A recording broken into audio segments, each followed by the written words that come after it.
Good morning everyone, मैं चित्रांश श्रीवास्तव आप सभी का स्वागत करता हूं आपके अपने यूट्यूब चैनल एमपीडिया में। और आज से हम स्टार्ट कर रहे हैं करंट अफेयर्स की अपनी सीरीज़।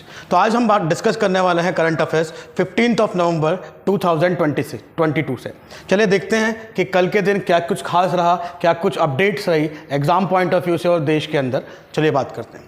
तो सबसे पहले हम बात करते हैं आपका जो पहला टॉपिक हम लोगों को देखने को मिलता है, जो पहला एक न्यूज़ हमें देखने को मिला, वो देखने को मिला G20 समिट के बारे में। G20 समिट जो कि 70th G20 समिट हम लोगों को अभी इंडोनेशिया के अंदर होता हुआ नज़र आ रहा है, जिसके लिए 14 नवंबर के दिन प्रधानमंत्री मोदी जी कहाँ के लिए गए हैं? इंडोनेशिया के लिए गए हैं। अगर हम इस पूरे G20 समिट की बात करें तो इस G20 समिट का जो थीम है, इस समिट का जो थीम है वो है recover together recover stronger, which means कि पहले ये समझना पड़ेगा कि ये G20 समिट या G20 जो 20 देशों का ग्रुप है वो किस ऑब्जेक्टिव के साथ क्या किया गया था, कंस्ट्रक्ट किया गया था।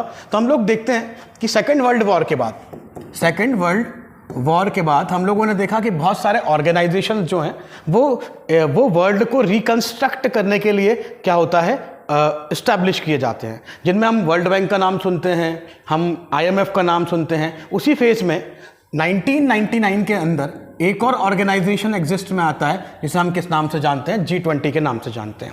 इसी का 17th समिट जो है वो कहाँ हो रहा है? आपका इंडोनेशिया के अंदर होता हुआ नज़र आ रहा है।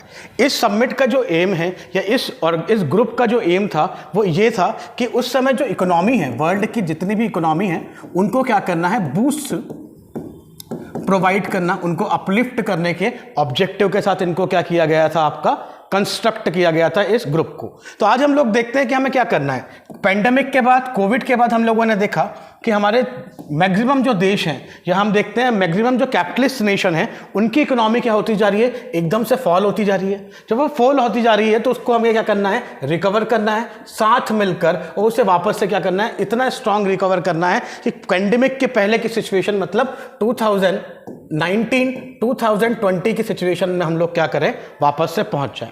अब हम बात करते हैं कि इस पूरे सेशन का G20 सेशन के अंदर हमने किन किन एजेंडा के ऊपर बात की है। तो हमारे जो एजेंडाज हैं वो कौन से हैं? पहला तो फूड सिक्योरिटी को इंश्योर करना, दूसरा जो एजेंडा है वो एनर्जी सिक्योरिटी के ऊपर। देखिए सीधी सी बात है, आज हम लोग, हमारा मैक्सिमम जो वर्ल्ड है वो किसके ऊपर काम कर रहा है? नॉन रिन्यूएबल एनर्जी के ऊपर काम कर रहा है। और अब दिक्कत ये आने वाली है थोड़े टाइम के बाद में कि हम एनर्जी क्राइसिस से क्या करेंगे? जूझेंगे।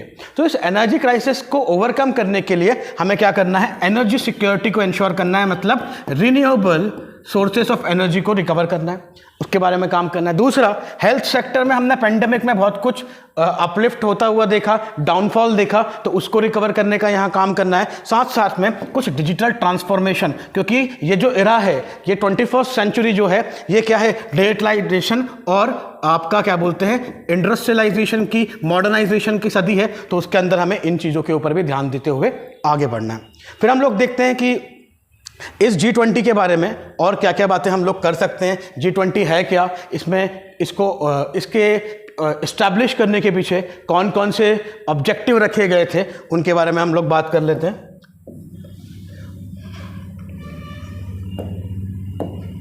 चलिए, अबाउट द G20, तो G20 है क्या? ये अगर हम लोग देखें तो G20 बेसिकली 19 कंट्रीज और एक यूनियन, जिसको हम किस नाम से जानते हैं? यूरोपियन यूनियन, इनका क्या है? इन 20 ऑब्जेक्टिव नेशंस का क्या है? ग्रुप है, जिसका मैप और जिसके नाम हम लोग यहां पर देख रहे हैं। ठीक है, तो G20 बेसिकली क्या है? 19 कंट्रीज इंडिविजुअल और एक ग्रुप ऑफ द कंट्रीज जिसे हम यूरोपियन यूनियन के नाम से जानते हैं, उनका ग्रुप है। वो क्या काम करने के लिए आया था? मेनली जब इसको हमने 20th सेंचुरी के अंदर क्या किया था? इस्टेब्लिश किया था, 20 नेशन के इस ग्रुप को बनाया था 1999 के अंदर। तो हम लोगों ने किस तरह से काम करना स्टार्ट किया था, किन ऑब्जेक्टिव के साथ? ग्लोबल इकोनॉमी जो है उसको अपलिफ्ट करना काम था। साथ साथ ग्लोबल इकोनॉमी के अंदर किन किन चीज़ों को अपलिफ्ट करना? पहला, हमें फाइनेंशियल स्टेबिलिटी लानी है, क्योंकि देखो क्या है, अगर हम लोग देखें तो आज भी हमारे यहाँ जो नेशंस है उसमें मैक्सिमम नेशन अंडर डेवलप्ड और डेवलपिंग कैटेगरी के अंदर आए हैं, जिनकी इकोनॉमी आज भी स्टेबल नहीं है। जैसे आपने रिसेंट में देखा कि श्रीलंका के अंदर क्राइसिस हुआ, इकोनॉमी के अंदर हम लोग देखते हैं कि इन्फ्लेशन इतना चला, इतने इतना हाई चला गया कि वहाँ पर स्टेबिलिटी मेंटेन नहीं रही। तो उन ऑब्जेक्टिव्स को लेकर हमने यहाँ पे इसको स्टार्ट किया था। साथ साथ में आज की एक one of the greatest problem जिसे हम क्लाइमेट चेंज के नाम से जानते हैं, जो कि आज हमें क्या देखने को मिल रही है, इंडिया से लेकर वर्ल्ड तक सब दूर देखने को मिल रही है। आज के समय हम लोग एक बात करते हैं कि भाई क्लाइमेट चेंज हो रहा है, जिसके चक्कर में मॉनसून या सीजन क्या होता जा रहा है, डिले होते जा रहे हैं। हमने एनालाइज किया, गर्मी जो थी वो बाद तक पड़ी, बारिश जो थी वो टाइम पे नहीं होके और उसने अपना सीजन शिफ्ट किया। तो इसके ऊपर हम लोगों ने काम करना था। साथ साथ में हम लोगों को माइग्रेशन के ऊपर काम करना है। आज हम लोग देखते हैं कि भाई अपॉर्चुनिटी की कमी है। अपॉर्चुनिटी की कमी के कारण लोग क्या करते हैं, माइग्रेट करते हैं, और माइग्रेट करते हुए कहाँ जा रहे हैं, वो अर्बन एरियाज़ के अंदर जा रहे हैं। और अर्बन एरियाज़ के अंदर वो क्या कर रहे हैं, बहुत ज़्यादा क्राउड बढ़ा रहे हैं, जिससे रिसोर्सेज जो है मैनेज नहीं हो पा रहे हैं। तो क्यों ना हम क्या करें, इस माइग्रेशन को रोकते हुए ग्रास रूट लेवल पर ही क्या कर दें, एक अच्छा अपॉर्चुनिटी क्रिएट कर दें, वहीं पर हम एक अच्छा इकोनॉमी क्रिएट करते हैं जिससे लोगों को माइग्रेट ही ना करना पड़े। तो इसके ऊपर काम करेंगे। साथ साथ में सस्टेनेबल डेवलपमेंट, ये एक बहुत बड़ा इशू है 21st सेंचुरी के अंदर, क्योंकि हम लोग अगर देखें सस्टेनेबल डेवलपमेंट को समझें तो हम लोग क्या करते जा रहे हैं, रिसोर्सेस को यूटिलाइज करते जा रहे हैं। और रिसोर्सेस को जब हम यूटिलाइज कर रहे हैं तो साथ साथ में हम रिसोर्सेस को खत्म भी कर रहे हैं। तो आज हम लोग इसे अगर यूटिलाइज कर भी लिए तो हमारी फ्यूचर जनरेशन का क्या, हमें उसके लिए भी तो ये रिसोर्सेज, ये धरोहर जो हमें किसने, नेचर ने दी है, उसे संभाल के रखना पड़ेगा। तो इसके प्रिंसिपल पे भी हमें क्या करना है, काम करना है। तो इन ऑब्जेक्टिव के साथ हमने इस G20 कंट्री का क्या किया था, इस ग्रुप को ऑर्गेनाइज किया था। ठीक है, तो इसको कब एस्टैब्लिश किया गया, ईयर ऑफ एस्टैब्लिशमेंट 1999। तो ये ऑल अबाउट द G20 बात हो गई। अब आगे बात करते हैं। सेकंड जो इंपॉर्टेंट न्यूज़ हमें देखने को मिलती है, ठीक है, वो देखने को मिलती है हंगर इंडेक्स। हम लोग देखते हैं कि लास्ट यस्टरडे एक ऑर्गेनाइजेशन है, एक NGO है यूरोप का, उसने एक लिस्ट जारी की जिसे हम किस नाम से जानते हैं, ग्लोबल हंगर इंडेक्स के नाम से जानते हैं। ये जो ग्लोबल हंगर इंडेक्स है वो बेसिकली किस चीज़ के बारे में बताता है, वो बताता है कि किसी नेशन के अंदर फूड क्राइसिस कितने हैं। अगर हम लोग देखें तो बड़े सोचने की बात है कि इस ग्लोबल हंगर रिपोर्ट के अंदर इंडिया को एक क्रिटिकल कंडीशन या क्रिटिकल कैटेगरी के अंदर डाला गया है। अगर हम लोग देखते हैं तो इस ग्लोबल हंगर इंडेक्स के अंदर या ग्लोबल हंगर लिस्ट के अंदर इंडिया को कौन सा पोजीशन मिला है, 107 पोजीशन मिला है।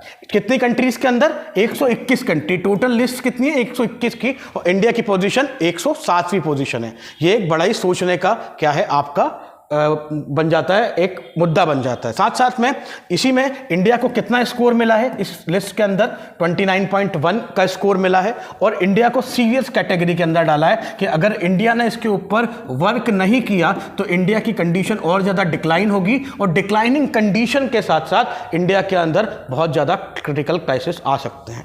अगर हम लोग देखें तो इंडिया से ऊपर बहुत सारे ऐसे कंट्रीज हैं जिनको हम आज भी अंडर डेवलप्ड इकोनॉमी की तरह ट्रीट करते हैं। ठीक है, जो मेजरली इंडिया के ऊपर क्या करते हैं, रिलाय करते हैं। देखिए आप, सबसे पहले नेपाल की बात करते हैं। नेपाल इंडिया से अपलिफ्टेड पोजीशन पे है, 81। पाकिस्तान, जहां political as well as economic crisis दोनों चल रहे हैं, वो 99 पोजीशन को ऑक्यूपाई है। ठीक है, Bangladesh 64 position, sorry Sri Lanka 64 position, और बांग्लादेश जो है वो 84 पोजीशन को ऑक्यूपाई करते हुए रखा हुआ है। अगर हम GHA की बात करें तो हमारी 2000 के अंदर 38 पॉइंट के साथ हम लोग थे, 2014 के अंदर 28.2 पे आए, और आज हम 2022 की बात करते हैं, 2021 की बात करते हैं, तो हम किस पोजीशन पे हैं, आपका हमारा स्कोर जो है 29.1% है। तो ये एक बड़ी सोचने की बात है, इसके ऊपर हमें बात करना पड़ेगा। अब हम बात करते हैं कि ये वर्ल्ड ग्लोबल इंडेक्स है क्या, ये कौन इशू करता है, और इसके बारे में अगर हम बात करें तो इस वर्ल्ड ग्लोबल इंडेक्स में किन किन ऑब्जेक्टिव को या किन पैरामीटर्स को देखते हुए हम लोग इस पूरे लिस्ट को या इस इंडेक्स को इशू करते हैं। तो सबसे पहले तो हम बात करते हैं कि वर्ल्ड ग्लोबल इंडेक्स इशू कौन करता है। ठीक है, कोई ना कोई एक रिस्पॉन्सिबल ऐसी एजेंसी होगी जो क्या करेगी, इसे इशू करेगी। तो यूरोप का, ठीक है, यूरोप का एक NGO है, नॉन गवर्नमेंटल ऑर्गेनाइजेशन है, जो कंसर्न, इसका नाम है concern world wide and world hunger life. ये ऑर्गेनाइजेशन जो है ये क्या इशू करता है, आपका ग्लोबल हंगर इंडेक्स को इशू करता है। साथ साथ में जिन पैरामीटर्स को देखते हुए ये जो इंडेक्स इशू किया जाता है वो क्या है, किसी भी देश के अंदर पॉवर्टी कितनी है, वहाँ पे गरीबी कितनी है, ठीक है। और यहां पर जब गरीबी की बात होती है तो यहां पर रिलेटिव पॉवर्टी की बात नहीं होगी, यहां पर सिर्फ और सिर्फ एब्सोल्यूट पॉवर्टी को क्या किया जाएगा, कंसिडर किया जाएगा। फिर आगे बढ़ते हैं, इनइक्वालिटी कितनी है, मतलब इनइक्वालिटी में बहुत सारी इनइक्वालिटी आती है, पर यहां मेनली जो इनइक्वालिटी की बात करेंगे वो हम बात करेंगे इनकम इनइक्वालिटी की, उसको देखते हैं। साथ साथ में इनएडिक्वेट गवर्नेंस, मतलब सरकार किस तरह से इन चीज़ों को, इन बर्निंग इश्यूज ऑफ इकोनॉमी को रिजॉल्व करने में फेल हो रही है, उन गवर्नेंस के इश्यूज को ध्यान में रखते हुए हम लोग क्या करते हैं, ग्लोबल हंगर इंडेक्स को क्या करते हैं, आपका निकालते हैं। फिर हम बात करते हैं तीसरी बड़ी न्यूज़ के बारे में, ठीक है। तो थर्ड न्यूज़ की हम अगर बात करते हैं तो हमें देखने को मिला कि एक मध्य प्रदेश के लिए बड़ी खबर है। मध्य प्रदेश का एक रेलवे स्टेशन, जिसे हम भोपाल रेलवे स्टेशन के नाम से जानते हैं, इसे food safety and standard association of India, जिसे हम FSSAI के नाम से जानते हैं, उसने क्या दिया है, 4 स्टार रेटिंग दी है। 4 स्टार रेटिंग दी है किस टर्म में, उसको सर्टिफिकेट दिया है, ईट राइट सर्टिफिकेशन, ठीक है। तो कहीं ना कहीं इस चीज़ से हमें पता लगता है कि क्वालिटी ऑफ फूड, मतलब फूड सिर्फ खाने के लिए नहीं, हाइजीन के लिए नहीं, न्यूट्रिशियस फूड के बारे में जो भोपाल रेलवे स्टेशन है वो क्या कर रहा है, बड़ा अच्छा न्यूट्रिशियस फूड सर्व कर रहा है। थोड़ा टाइम पहले हम लोगों ने एक कैंपेन स्टार्ट किया था इंडियन रेलवे के द्वारा, जिसको हम बोलते हैं eat right India.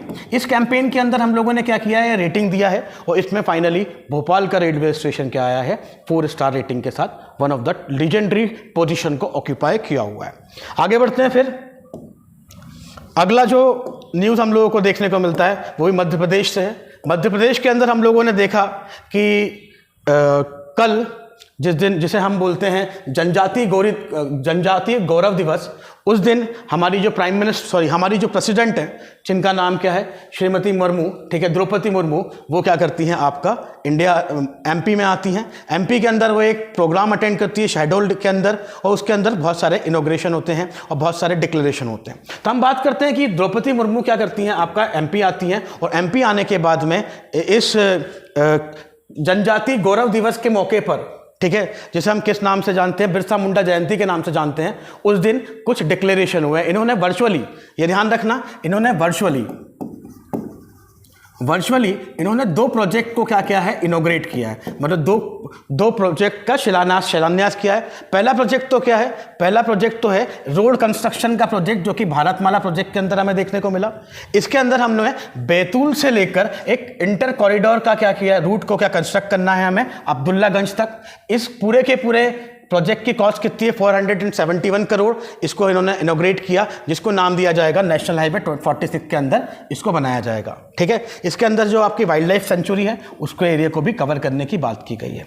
Second important जो काम यहाँ पे हुआ है, जो इनोग्रेशन हुआ है, वो इन्होंने क्या किया है, ग्वालियर के अंदर जो defence research and development institute है, उसके अंदर एक लैब को स्टार्ट किया, जिसको हम बोलते हैं माइक्रोबायल कंटेमिनेटेड लेबोरेटरी। अब ये क्या होता है, माइक्रोबायल कंटेनमेंट लेबोरेटरी? आपको पता है बड़े बड़े सूक्ष्म जीव होते हैं, माइक्रो ऑर्गेनिज्म होते हैं, उनके साथ काम करना बड़ा ही एक क्या है, क्रिटिकल काम है। तो उसके लिए एक रिसर्च के लिए, R&D के लिए हमने इसको क्या किया है, यहाँ पर इस्टेब्लिश किया है। डन। अगली हम बात करते हैं इसके बाद में, इसके साथ साथ एक और इम्पॉर्टेंट इनॉग्रेशन या एक और इम्पॉर्टेंट काम यहाँ पर हुआ है अपना प्रेसिडेंट साहिबा के मौजूदगी में, वो ये है कि हमने ट्राइबल क्या बोलते हैं, ट्राइबल पंचायत एक्सपांशन के लिए एक एक्ट पास किया, जिसको हम किस नाम से जानते हैं, पेसा, जिसको हम किस नाम से जानते हैं, panchayat extension to schedule areas, PESA act के नाम से जानते हैं। इस पेसा एक्ट को लागू करने वाला मध्य प्रदेश जो है, MP जो है, वो 7th स्टेट बन गया है। इसके पहले 6 स्टेट इसको ऑलरेडी क्या कर चुके हैं, इनॉग्रेट कर चुके हैं, ठीक है, लगा चुके हैं। अब इसके अंदर अगर हम लोग देखें तो शहडोल के अंदर यहाँ पर इसका बुलेटिन जो है, इसका जो क्या बोल सकते हैं, किताब जो है, इसकी जो रूपरेखा बनी हुई जो लॉ बुक है, उसको यहाँ पर इनॉग्रेट किया गया। इस पूरा की पूरा जो पेसा एक्ट है क्या करने वाला है, ये बेसिकली जो ट्राइबल पंचायत है,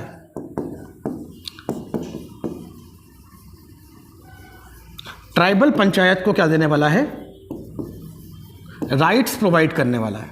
राइट्स कैसे, उन लोगों को, देखो अपने को पता है कि जो ट्राइबल है वो किन चीज़ पर रिलाय करते हैं, जल, जंगल और ज़मीन के ऊपर, ठीक है। उनके लिए उनकी लाइवलीहुड क्या है, उनका जंगल है, उनका जल है, उनकी ज़मीन है।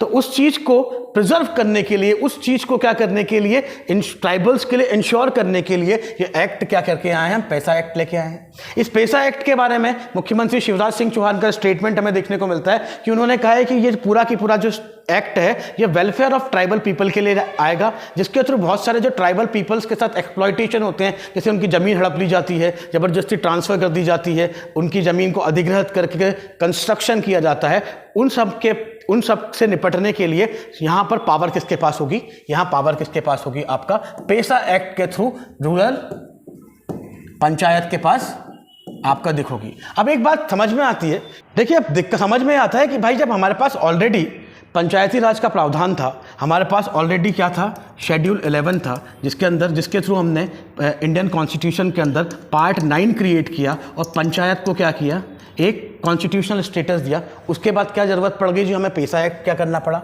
इनेक्ट करना पड़ा। इसका रीज़न ये है कि हमारे पास एक और शेड्यूल है जिसको हम बोलते हैं शेड्यूल 5। इसके अंदर हमारे पास ट्राइबल एंड शेड्यूल एरियाज़ क्या करे हुए हैं, हमने एनलिस्ट करे हुए हैं। इन एरियाज़ के अंदर दिक्कत यह है कि इनका जो एडमिनिस्ट्रेशन है वो डायरेक्ट किसके पास है, प्रेसिडेंट के पास है। अब इन एरियाज़ के रेगुलेशन के लिए, इन एरियाज़ के प्रोटेक्शन के लिए हमने स्पेशल ये लेके आए हैं जिसको हम क्या बोलते हैं, पैसा एक्ट। चलिए आगे बढ़ते हैं, अगला न्यूज़ कवर करते हैं। ठीक है, तो अगला जो न्यूज़ है वो हम देखेंगे क्रिकेट से। तो हम क्रिकेट में देखेंगे कि हमारे पास, आपने देखा होगा क्रिकेट की हम न्यूज़ जो कवर करते हैं वो देखते हैं कि हमने देखा कि आपको पता है कि आईसीसी जो है वो हर साल अपनी बेस्ट क्रिकेट टीम क्या करती है, बताती है। तो उन्होंने इस समय 2022 की सबसे अच्छी क्रिकेट टीम क्या की है, अनाउंस की है, जिसके अंदर हम लोग देखते हैं कि इंडिया के लिए इंडिया के जो 2 इम्पॉर्टेंट ज्वेल्स हैं, विराट कोहली और सूर्य कुमार यादव, इन दोनों को क्या मिला है, इस टीम T20 टीम का क्या मिला है, में स्थान मिला है। साथ साथ में इस T20 जो टीम है, इसके जो कप्तान रखे गए हैं उसका नाम है जॉस बटलर, जो कि कहाँ से बिलोंग करते हैं, इंग्लैंड से। साथ साथ में पाकिस्तान के जो 2 खिलाड़ी हैं, शाहीन शाह अफरीदी और शादाब खान, इन दोनों को भी इस टीम में क्या मिला है, स्पेस मिला है। ठीक है, आगे बढ़ते हैं। नेक्स्ट जो आपका खबर मिलती वो भी स्पोर्ट्स से ही है। वो खबर जो है आपकी वो अबाउट द क्या है, नेशनल अवार्ड से। अगर हम लोग देखें तो हमें नेशनल स्पोर्ट्स अवार्ड मतलब राष्ट्रीय खेल सम्मान जो है हम लोगों ने क्या किए, डिक्लेयर किए हैं। अब राष्ट्रीय खेल सम्मान अगर हम लोग देखें तो हमें देखने को मिलता है कि ये बेसिकली कितनी कैटेगरी के अंदर अनाउंस किए जाते हैं। तो हम लोग देखते हैं कि ये जो है 6 डिफरेंट कैटेगरी के अंदर क्या किए जाते हैं, अनाउंस किए जाते हैं। इसमें हमने बहुत सारे अनाउंस किए, कुछ स्टैंडर्ड वो हैं। मेजर ध्यानचंद अवार्ड जो कि किसके दिया जाता है, खेल में जो आउटस्टैंडिंग परफॉर्मेंस के लिए दिया जाता है, जिसमें अगर कोई इंसान 4 साल तक अच्छी परफॉर्मेंस करता है तो उसे यहाँ पे एनलिस्ट किया जाता है। उसके अलावा अर्जुन अवार्ड जो कि यंग प्लेयर्स को मिला जाता है, इसमें भी 4 साल का क्राइटेरिया है। और इसमें आज इस समय जो मिलेगा अर्जुन अवार्ड वो टोटल कितने लोगों को मिलेगा, 25 लोगों को यहाँ पर देखने को मिलेगा।